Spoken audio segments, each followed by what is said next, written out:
So you're saying I should indicate the video is false in the title. Why would I do change it, bro. Fine, I'll do it. Okay, so the title says this video is a bunch of lies, but I only put that there because my lawyer said I had to, so I can avoid liability or something. But my ability to lie is fine, and I am a trustworthy person, so I really don't know why I should have to preface this by saying it's all lies.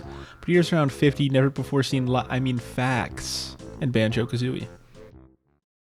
Spiral Mountain was originally going to have a 7th extra honeycomb piece you could find in Banjo's chimney, however it was removed late in development because even the developers who put it there couldn't find it. Also, the name of Spiral Mountain really is only the name of the center of the lead up to Grunty's lair, and the actual name of the whole area is Straight Valley. Bottles keeps all the moves he teaches you in a bottle. Mumbo's first appearance in Banjo-Kazooie is inside Mumbo's Mountain. The first Jinjo on top of a rock in Mumbo's Mountain got stuck because he thought he could backflip off the top of the rock, but it turns out, bro was chicken. Remember this for the quiz at the end of the video. Banjo can actually climb the termite mound without a transformation. This is because his mother actually married a termite, meaning Banjo is half termite. The Stonehenge at the corner of the mountain is actually the real thing, and Grunty is on England's most wanted list due to the stolen landmark.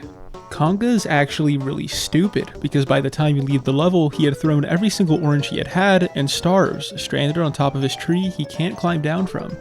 This also explains why Chimpy was in such a rush to get an orange, because he knew Conga was going to run out soon and this was his only chance. The bridge over the water in the middle of the level is actually not able to hold your weight, causing Banjo to fall and drown, with the rest of the game being only an illusion. Treasure Trove Cove starts by proving to us that Jinjos can breathe underwater, implying they can turn sunlight into oxygen. Nipper is named as such because he tries to nip at you with his claws. The lighthouse at the top of the cove is actually who tricked Blubber to sail his ship into the cliff, and it was gonna steal his treasure until the lighthouse remembered it had no arms. The treasure chest you chase around the level with its X marks the spot was actually done to teach a lesson, because majority of the time, X doesn't actually mark the spot until you try and try again. Leaky is a pail, and you want to know what else is pale? Leaky. Snacker is Clanker's brother. No clue how he turned out evil though. Probably pissed he got bad genes and isn't 6 foot like Clanker. Clanker's Cavern is the third world. Actually, you can play the world in whatever. I don't care. The radioactive crabs were actually more radioactive than Banjo thought, and later in life when he's around 40, he'll contract cancer from this exposure. He lives though, don't worry, it's gonna be like weak cancer, I think. This Jinjo is surviving underwater without access to sunlight, implying that I lied before saying that they can breathe with sunlight, so they probably just don't breathe. When Clanker says his teeth hurt, he's actually lying and just wants you to remove his grills, which he bought during his quarter-life crisis. The screw bolt that Clanker blows out of his blowhole is a metaphor for how Clanker was screwed by Gruntilda. Wait, not like that. He was screwed to the bottom of the cavern, I'm not trying. Bubble Gloop Swamp doesn't really have any bubbles, so Grunty is a liar when she named this world. Remember that for the quiz at the end of the video. Tip Tup's choir started controversy when its random notes started playing copyrighted songs, which almost cost Rare the company years ago when Banjo-Kazooie originally released. Mumbo put his skull in the middle of a maze for no reason. He's just really dumb and doesn't understand how it hinders business. Bro, you said his name wrong twice now. The Jiggy egg you break open was actually laid by a giant Jiggy, and after you break the egg, if you wait 50 in-game hours, she will appear back at the egg's location and mourn the loss of her egg. Mr. Vile sucks. Genuinely though, this isn't a personal grudge against this minigame or anything, because I can easily beat that minigame. It's just his name. Vile people inherently suck. I promise I'm good at the game. I'm serious. Don't get the wrong impression. I'm gonna wait a second before fading out the music. He's coming back. Like, this isn't a cope. I'm serious. This minigame was easy for me. It wasn't hard. I didn't take any extra tries. It was one try. Freezy Peak is cold, and the snowmen... Oh, we're leaving. So, Gobi's Valley is hot? The minigames in each Egyptian landmark clearly disrespects Egyptian culture, but Rare wouldn't do that, meaning this was a meta-commentary on older archaeological tourists who would ransack and take artifacts from archaeological sites. The sand eel's hiss they make as you fall in the sand almost sounds as though you are burning yourself, implying that sand eels are probably attractive if they are that hot. Remember this for the quiz at the end of the video. Even though Gobi owns this valley, he doesn't seem to have much control over it. Clearly, he was just a scalper who thought he would buy this land for cheap, then flip it, but clearly it never worked out. Ruby the snake charmer really shouldn't even have the snake, because if he is really at such a lack of food resources he wants Kazooie's eggs, he definitely doesn't have enough food for Toots as well. Putting them both up for adoption would be best until his financial situation is resolved. King Sandybutt is actually Grunty's ex-husband, implying that Grunty proposes to her significant others using her floor switches that spawn Jiggies. Freezy Peak is cold. The snowmen were originally meant to be built by the player, but Rare devs never built snowmen as kids, and since they had no idea what building them entailed, they just made them evil. The sled we ride on to slam Boggy should have cut up Boggy's stomach, but it didn't, implying Boggy caught the sled blades in his shredded abs to avoid damage. The giant snowman was smoking Jiggy, implying that Jiggy has hallucinogenic and time-slowing effects on its user, explaining why the big snowman never moves. Mumbamba decided to put his skull in the middle of an ice lake because apparently he decided to become one of those cold plunge enthusiasts. Kinda weird, I don't know where he got it from.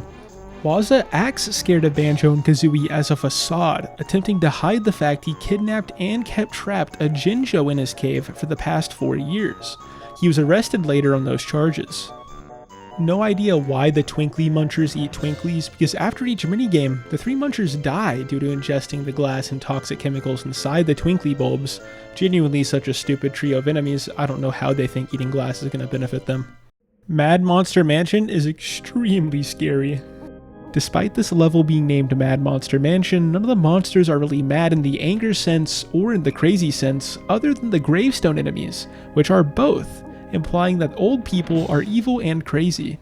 The fact that they put Mozart's ghost playing a piano very poorly here, especially compared to the game's OST, shows how big Grant Kirkhope's, the Banjo-Kazooie composer's, ego is. There are these 2 Mumbo tokens that are tied together here, and if one is collected, the other will disappear. This is unless you view one before the other, meaning Mumbo tokens are actually just electrons, because electrons also behave differently when observed. Remember this for the quiz at the end of the video. Banjo turning into a pumpkin is cool, but they also wanted to turn him into a jack-o'-lantern as well, but the carving scene was seen as graphic, so it was removed. The glass we slide on in the spooky spelling game looks like a shot glass, implying that Grunty gets extremely drunk, probably off of solely fireballs since she's a witch who shoots them. Rusty Bucket Bay is the easiest level in the game. Snorkel somehow caught the anchor, preventing it from crushing him, similar to Boggy catching the sled, so they clearly trained their core strength together. The engine room is widely hated for how hard it is to traverse, but what most people don't know is it's actually a skill issue preventing these players from crossing it easily. The smokestacks of this ship in the bay contribute to more than 60% of this world's carbon emissions, with the oil spilled into the bay adding an extra 10% with how many aquatic plants that killed off. The box boss fight is really sad because someone actually packed all these boxes inside each other as an elaborate Christmas prank. However, we just break its contents and the container, ruining one of the crewmates on the ship's Christmas. I'm not ready to talk about this yet, we'll talk about this later. Clockwood is... This level is split across 4 seasons, with each having characteristics from the respective season. It's just a little weird that they only did 4 of the seasons and not all 5. Nabnut's name implies he nabbed those nuts, so not only does he display gluttony during summer, he also displays greed. But even so, he somehow still gets the girl in the end. Nice guys always finish last, bro. While it may look like Mumbo is simply doing actions related to the current season in his skull, he's actually going through the 5 stages of grief, one for each season, due to him realizing Banjo will stop Grunty, preventing him from proposing to her like he does in the game over cutscene. The reason the Zubbas dive bomb Banjo even though he's using Wonder Wing isn't because of them all having a mental condition, it's due to the fact that the Wonder Wing animation looks like Banjo and Kazooie are in the fetal position. Grunty's lair is Peak, and if you didn't know, Cheeto also thinks this, preferring to live here even though he's constantly annoyed by Grunty. Not only was Brintilda disowned by Grunty, she was also disowned by me because I ignored her in every single bit of my footage. The linear but branching design of the layer was actually made based off of a wood branch the devs found in the ground outside their office.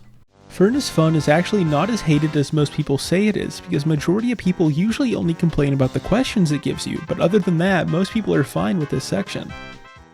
The secret bottles minigame is genuinely the most evil and vile thing any human has ever created, causing a lot of parents to have to call 911 on their kids due to their anger at the minigame being so great. It would also cause some to pass out due to the stress it causes.